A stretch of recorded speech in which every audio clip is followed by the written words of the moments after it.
श्री सुखदेव जी कहते, परीक्षित, जब भगवान श्री कृष्ण ने देखा कि उत्पात शुरू हो गए, आकाश पृथ्वी अंतरिक्ष में बड़े बड़े अपशकुन हो रहे हैं, उन्होंने सुधर्मा सभा में उपस्थित सभी यदुवंशियों से बात कही। श्रेष्ठ यदुवंशियों, ये देखो द्वारिका में बड़े बड़े भयंकर उत्पात होने लगे हैं। ये साक्षात यमराज की ध्वजा के समान हमारे महान अनिष्ट के सूचक है। अब हमें द्वारिकापुरी में नहीं ठहरना चाहिए। स्त्रियां, बच्चे और बूढ़े तुरंत द्वारिका से निकले और शंखोद्धार क्षेत्र में चले जाएं, और हम लोग सब प्रभास क्षेत्र में चले। आप सब जानते हैं कि जहां सरस्वती पश्चिम की ओर बहकर समुद्र से जा मिली है, वो प्रभास क्षेत्र है। वहां हम स्नान करके पवित्र होंगे, उपवास करेंगे और एकाग्रचित्त से स्नान एवं चंदन आदि सामग्रियों से देवताओं की पूजा करेंगे। वहां स्वस्ति वाचन के बाद हम लोग गौ, भूमि, सोना, वस्त्र, हाथी, घोड़े, रथ और घर आदि के द्वारा महात्मा ब्राह्मणों का सत्कार करेंगे। ये विधि सब प्रकार के अमंगलों का नाश करने वाली और परम मंगल की जननी है। श्रेष्ठ यदुवंशियों, देवता, ब्राह्मण और गौओं की पूजा ही प्राणियों के जन्म का परम लाभ है। इसलिए निकलो द्वारिका से। सबको हटाया, स्त्रियां, बच्चे, बूढ़े शंखोद्धार क्षेत्र में और समस्त यदुवंशी प्रभास क्षेत्र में चले। द्वारिका छोड़ो। परीक्षित, सभी वृद्ध यदुवंशियों ने भगवान श्री कृष्ण की ये बात सुनकर तथास्तु कहकर उसका अनुमोदन किया। तुरंत नौकाओं से समुद्र पार करके रथों द्वारा यदुवंशी प्रभास क्षेत्र की यात्रा की। वहां पहुंचकर यादवों ने यदुवंश शिरोमणि भगवान श्री कृष्ण के आदेशानुसार बड़ी श्रद्धा और भक्ति से शांति पाठ आदि तथा और भी सब प्रकार के मंगल कृत्य किए। ये सब तो उन्होंने किया, परंतु श्रापवश उनकी बुद्धि हरण हो गई।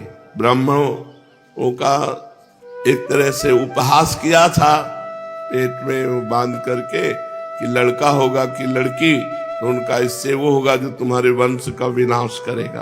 अब वो समय आ गया।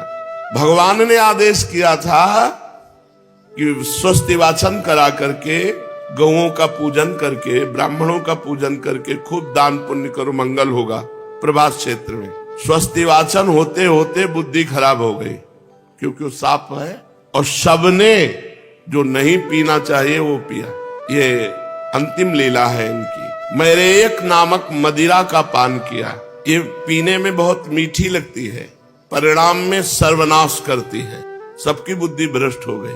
भगवान ने क्या कहा था, किसी को होश नहीं रहा। तीव्र मदिरा के पान से सब के सब घमंडी अहंकार से युक्त हो गए और एक दूसरे से लड़ने झगड़ने लगे। सच पूछो तो ब्राह्मणों का साप लागू हो गया। श्री कृष्ण की माया बड़ी गूढ़ है। अब वो आपस ही में क्रोध करके एक दूसरे पर धनुष, बाण, तलवार, भाला, गदा, तोमर, रिष्टि, अस्त्र शस्त्रों से भिड़ गए।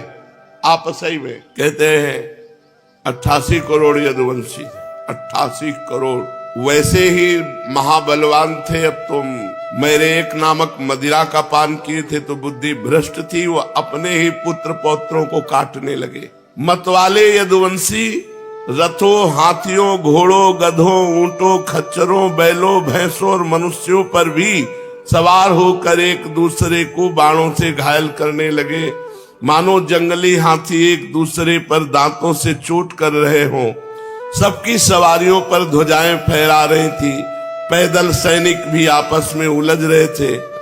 प्रद्युम्न सांब से युद्ध करने लगे, अक्रूर जी भोज से युद्ध करने लगे।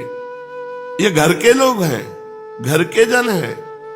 अनिरुद्ध जी सात्विकी से भिड़ गए, सुभद्र संग्रामजीत से, भगवान श्री कृष्ण के भाई गद उसी नाम के उनके पुत्र से, सुमित्र सुरथ से युद्ध करने लगे। ये सभी बड़े भयंकर योद्धा क्रोध में भरकर एक दूसरे का नाश करने पर तुल गए। इनके अतिरिक्त निषठ, उल्मुख, सहस्त्रजीत, सत्यजीत और भानुवादी यादव भी एक दूसरे से गुथ गए। भगवान श्री कृष्ण की माया ने तो इन्हें अत्यंत मोहित कर रखा था। ब्राह्मणों के साप ने बुद्धि भ्रष्ट कर दी, मदिरा के नशे ने और बुद्धि भ्रष्ट कर दी। दासार, वृष्णि, अंधक, भोज, सात्वत, मधु अर्बुद, माथुर, सूरसेन, विसर्जन, कुकुर, कुंती भोज, ये सब आपस में लड़ लड़ करके एक दूसरे को मार डाला, काट डाला एक दूसरे को। मूढ़ता ऐसी छा गई कि पुत्र पिता को, पिता पुत्र को काट रहा है, भाई भाई को काट रहा है, भांजा मामा को, नाती नाना को, मित्र मित्र को, सुहृद सुहृद को, चाचा भतीजे को, एक घर के ही सब यदुवंशी एक दूसरे को काट काट करके गिराने लगे।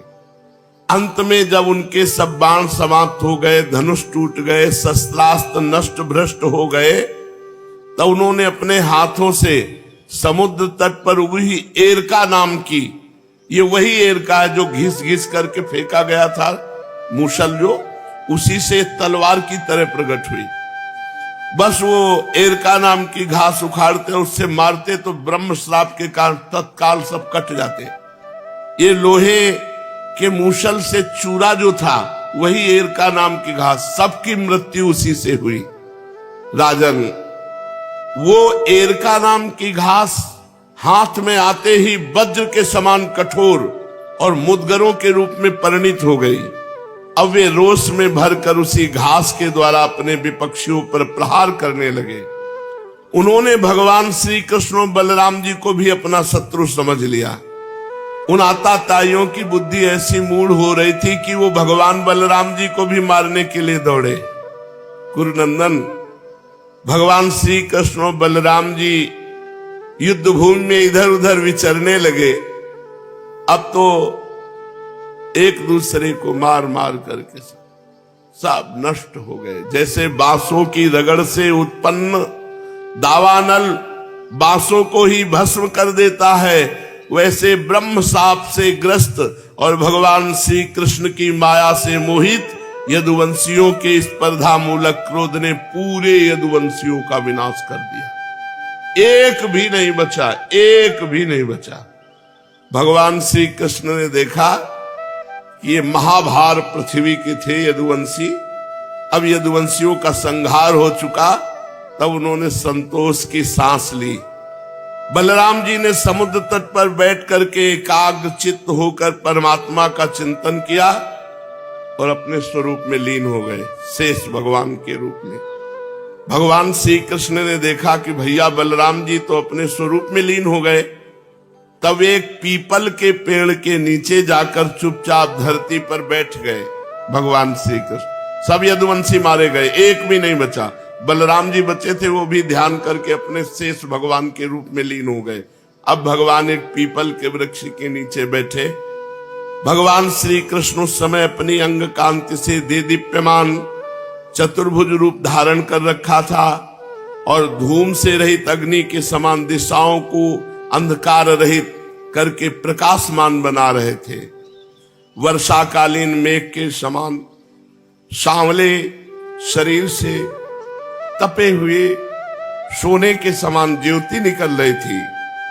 वक्षा स्थल पर श्रीवत्स का चिन्ह शोभायमान था। वे रेशमी पीतांबर की धोती और रेशमी दुपट्टा धारण किए हुए बड़े मंगलमय रूप में थे। मुख कमल पर सुंदर मुस्कान, कपोलों पर नीली नीली अलकें बड़ी ही सुहावनी लगती थी। कमल के समान सुंदर सुंदर एवं सुकुमार नेत्र, कानों में मकराकृत कुंडल झिलमिला रहे थे। कमर में करधनी, कंधे पर यज्ञोपवीत, माथे पर मुकुट, कलाइयों में कंगन, बाहों में बाजूबंद, वक्षस्थल पर हार, चरणों में नूपुर, अंगुलियों में अंगूठियां और गले में कौस्तुभ मणि शोभायमान हो रही थी। घुटनों तक बनमाला लटकी हुई थी। शंख चक्र गदा आयुध मूर्तिमान होकर प्रभु की सेवा कर रहे थे। उस समय भगवान अपनी दाहिनी जांघ पर बायां चरण रखकर बैठे हुए थे। लाल लाल तलवा रक्त कमल के समान चमक रहा था। परीक्षित, जरा नामक एक बहेलिया मूसल से बचे हुए टुकड़े को मछली लील गई थी, मछली को पकड़ा और वो टुकड़ा निकाला। वो टुकड़ा बाण की नोक में लगाया और उसने दूर से भगवान के चरण तलवे पे बाण मारा। क्योंकि साफ था पूरे वंश का विनाश तो देखो भगवान ने भी स्वीकार किया। उसने समझा हरिण का मुख है लाल लाल तलवा, बाण मारा तो सीधे भगवान के सी चरण में बाण से बिंध गया। और जब वो पास आया तो देखा चतुर्भुज परम पुरुष भगवान श्री कृष्ण, उनके चरण में बाण घुस चुका था। अब अपराध तो कर चुका था, कांपने लगा। वो जरा नाम का कांपने लगा। वो व्याध भगवान के चरणों में सिर रखकर धरती पर साष्टांग लेट गया। उसने कहा, हे मधुसूदन, मैंने अनजान में ये महापाप कर दिया। सचमुच मैं बहुत बड़ा पापी हूं, परंतु आप परम यशस्वी और निर्विकार हैं। आप कृपा करके मेरे अपराध को क्षमा कीजिए। सर्वव्यापक सर्वशक्तिमान प्रभु, महात्मा लोग कहा करते हैं कि आपके स्मरण मात्र से मनुष्यों का अज्ञान अंधकार नष्ट हो जाता है। बड़े खेद की बात है कि मैंने स्वयं आपका ही अनिष्ट कर दिया। वैकुंठनाथ, मैं निरपराध हरिणों को मारने वाला महापापी हूं। आप मुझे अभी मार डालिए, क्योंकि मर जाने पर मैं फिर कभी आप जैसे महापुरुषों का ऐसा अपराध न करूंगा। भगवान, संपूर्ण विद्याओं के पारदर्शी ब्रह्मा जी और उनके पुत्र रुद्र आदि भी आपकी योग माया का विलास नहीं समझ पाते, क्योंकि उनकी दृष्टि भी आपकी माया से आवृत है। ऐसी अवस्था में हमारे जैसे पापियोनी लोग उसके विषय में कह ही क्या सकते हैं। भगवान श्री कृष्ण ने कहा, हे जरे, तू डर मत, उठ उठ, ये तूने मेरे मन का काम किया है। जा, मेरी आज्ञा से ये विमान आया, तू बैठ और स्वर्ग में जा, जिसकी प्राप्ति बड़े बड़े पुण्यवानों को बड़ी कठिनता से होती है। अपने मारने वाले बाण जो चरणों में मार, व्याध को भगवान ने सदैव विमान पर स्वर्ग में भेजा। श्री सुखदेव जी कहते हैं, परीक्षित, भगवान श्री कृष्ण तो अपनी इच्छा से शरीर धारण करते हैं। जब उन्होंने जरा व्याध को ये आदेश दिया, तब उसने उनकी 3 परिक्रमा की, नमस्कार किया और विमान पर सवार होकर स्वर्ग को चला गया। भगवान श्री कृष्ण का सारथी दारुक खोजता हुआ, पता लगाता हुआ भगवान के श्री अंग की गंध से वो अनुमान लगा लिया कि इधर भगवान है, और भगवान के सामने आ गए। दारुक ने वहां जाकर देखा कि भगवान श्री कृष्ण पीपल के वृक्ष के नीचे आसन लगाए बैठे हैं। असह तेज वाले आयुध मूर्तिमान होकर भगवान की सेवा में संलग्न है। उन्हें देखकर दारुक के हृदय में प्रेम की बाढ़ आ गई। नेत्रों से आंसुओं की धारा बहने लगी। वो भगवान के रथ से कूदकर भगवान के चरणों में गिर पड़ा। भगवान का नित्य सारथी है। उसने भगवान से प्रार्थना की, प्रभु, रात्रि के समय चंद्रमा के अस्त हो जाने पर राह चलने वाले की जैसी दशा होती है, आपके चरण कमलों का दर्शन न पाकर मेरी भी वैसी ही दशा हो गई है। प्रभु, मेरी दृष्टि नष्ट हो गई है, चारों ओर अंधेरा छा गया है। अब न तो मुझे दिशाओं का ज्ञान है और न मेरे हृदय में शांति ही है। परीक्षित, अभी दारुक इस प्रकार कह ही रहा था कि भगवान का गरुण ध्वज रथ पताका और घोड़ों के सहित आकाश में उड़ गया। जो दारुक चलाते थे रथ, वो आकाश में अंतर ध्यान हो गया। उसके पीछे पीछे भगवान के जितने आयुध थे वो सब अंतर ध्यान हो गए। ये सब देखकर दारुक के आश्चर्य की सीमा न रही। तब भगवान ने कहा, दारुक, अब तुम द्वारिका चले जाओ। यदुवंशियों का संहार हो गया है। भैया बलराम जी अपने स्वरूप में स्थित हो गए हैं और मैं अपने परम धाम को जा रहा हूं, ये सूचना दे दो। उनसे कहना कि अब तुम लोगों को अपने परिवार वालों के साथ द्वारिका में नहीं रहना चाहिए, क्योंकि मेरे जाते ही द्वारिकापुरी को समुद्र डुबो देगा। सब लोग अपनी अपनी धन संपत्ति, कुटुंब और मेरे माता पिता को लेकर अर्जुन के संरक्षण में इंद्रप्रस्थ चले जाओ।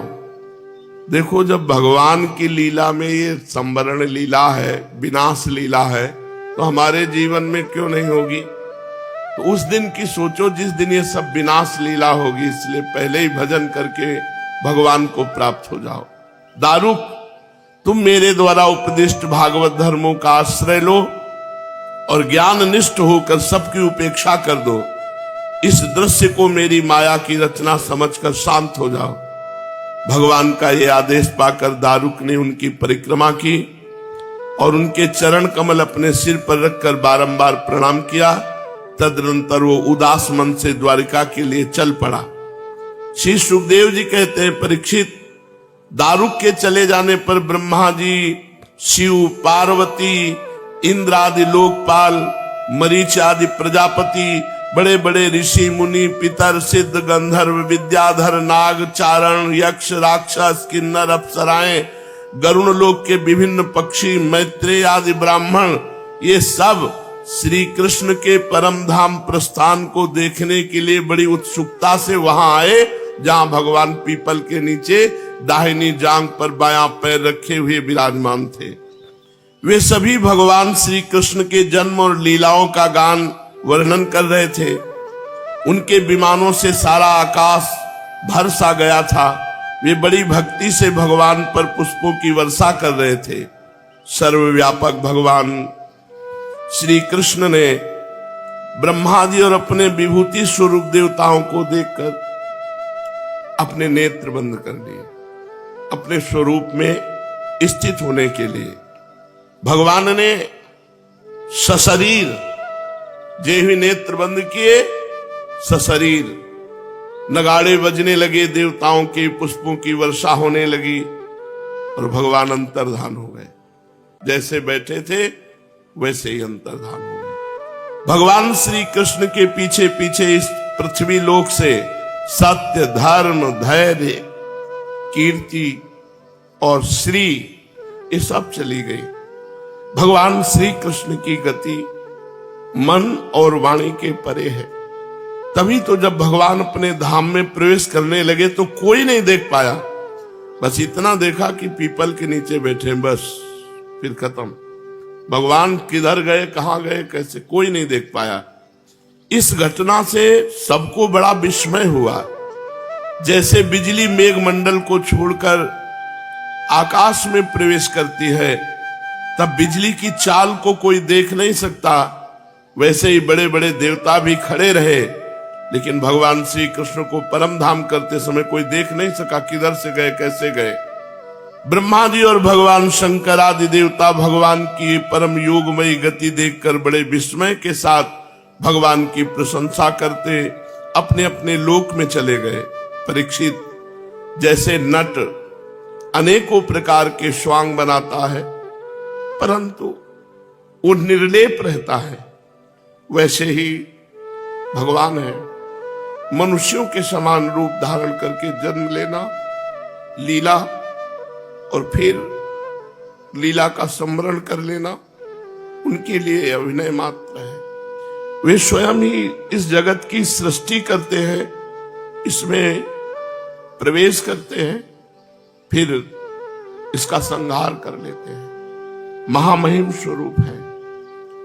देखो ना, संदीपिनी गुरु का पुत्र यमपुरी चला गया था परंतु सशरीर उसको लौटा लाए। देखो ना, तुम्हारा इस शरीर ब्रह्मास्त्र से जल चुका था परंतु उन्होंने तुम्हें जीवित कर दिया। वास्तव में उनकी शरणागत वत्सलता ही ऐसी, और तो क्या कहूं। महाकाल भगवान शंकर को भी युद्ध में तृप्त कर दिया और अपने प्रति अपराध करने वाले को, जो उनके चरणों पर बाण प्रहार किया, ऐसे कृपालु उसे सदैव स्वर्ग भेज दिया। प्रिय परीक्षित, भगवान अपने शरीर को सदा के लिए यहां रख सकते थे, अवश्य रख सकते थे, पर उन्होंने ऐसा नहीं किया क्योंकि वो निरपेक्ष है। संपूर्ण जगत की स्थिति, उत्पत्ति और संहार उनका एक खेल है। संपूर्ण शक्तियों को धारण करने वाले उन्होंने अपने शरीर को भी यहां नहीं रखा, अंतर ध्यान कर दिया। इससे उन्होंने दिखाया कि यहां से सबको जाना है, यहां किसी का भी शरीर नहीं टिकेगा। आत्मनिष्ठ पुरुषों के लिए आदर्श है कि वो अपने शरीर पर प्यार ना करें, इसका नाश होगा। जो पुरुष प्रातःकाल ब्रह्म मुहूर्त में भगवान श्री कृष्ण के परम धाम गमन की इस कथा को एकाग्रता पूर्वक सुनेगा, कीर्तन करेगा, वो भगवान के सर्वश्रेष्ठ परम पद को प्राप्त होगा। इधर दारुक भगवान श्री कृष्ण के विरह से व्याकुल होकर द्वारिका आया। वसुदेव जी और उग्रसेन के चरणों पर गिर गिर करके आंसुओं से भीगे हुए पूरा का पूरा विवरण सुनाया कि सब यदुवंशी नष्ट हो गए, बलराम जी अपने स्वरूप को प्राप्त हो गए और भगवान श्री कृष्ण अंतर्धाम हो गए। ये बात सुनते ही शोक के मारे सब मूर्छित हो गए। सब श्री कृष्ण वियोग से विह्वल होकर सिर पीटने लगे। बहुत से तो निष्प्राण होकर वहीं शरीर छोड़ दिया। जो ही सुना श्री कृष्ण अंतर्ध्यान हो गए तो वहीं शरीर छोड़ दिया बहुत जनों ने। तो देवकी, रोहिणी, वसुदेव जी अपने प्यारे पुत्र श्री कृष्ण और बलराम को न देखकर शोक की पीड़ा से बेहोश हो गए। भगवत विरह से व्याकुल होकर वहीं प्राण छोड़ दिए। देवकी, रोहिणी, वसुदेव जी और बहुत से सब उसी समय प्राण छोड़ दिया। ये भगवान नहीं रहते। बलराम जी की पत्नियां, वसुदेव जी की और शेष पत्नियां, ये सब अग्नि में प्रवेश कर गई। भगवान श्री कृष्ण की रुक्मिणी आदि पटरानियां, ये सब भगवान का ध्यान करते हुए अग्नि में प्रवेश कर गई। परीक्षित, अर्जुन अपने परम प्रीतम भगवान श्री कृष्ण जो उनके सखा है बड़े व्याकुल थे। यही थे, द्वारिका में ही थे, और उन्होंने गीता के सदुपदेश से अपने चित्त को संभाला और भगवान ने जो आज्ञा करी है उसका पालन करना है। यदुवंश के मृत व्यक्तियों में जिनको कोई पिंड दान देने वाला न था, अर्जुन ने श्राद्ध किया। महाराज, भगवान के अंतर्धान होते इस समुद्र ने ऐसी उत्ताल तरंग मारी कि संपूर्ण द्वारिका को अपने जल में ले लिया। देखो, ये विनाश लीला है, ये सबके जीवन में आएगी। इसलिए भजन कर लो, भगवान को रिझा लो। यहां कुछ नहीं है, कुछ नहीं, एकदम नाटक माया का चल रहा है। भजन कर लो, यही सार्थक है। जहां भगवान निवास करते हैं उस द्वारिका को लील गया समुद्र, अपने में लीन कर लिया, सब नष्ट भ्रष्ट हो गया। देखो, भगवान का सब कोई आग में प्रवेश कर गया कि सुनते ही किसी के प्राण निकल गए। 88 करोड़ यदुवंशी लड़कर मर गए, सब विनाश। जो कुछ स्त्रियां बची थी, बच्चे बचे थे, कुछ बूढ़े बचे थे, अर्जुन उनको इंद्रप्रस्थ ले आए। अनिरुद्ध के पुत्र वज्र का राज्याभिषेक कर दिया। तुम्हारे दादा युधिष्ठिर आदि पांडवों को अर्जुन से ही ये बात मालूम हुई कि यदुवंशियों का संहार हो गया। तुरंत उन्होंने राजपद छोड़ा और हिमालय की अंतिम यात्रा की। उन्होंने भी प्राण त्याग दिए।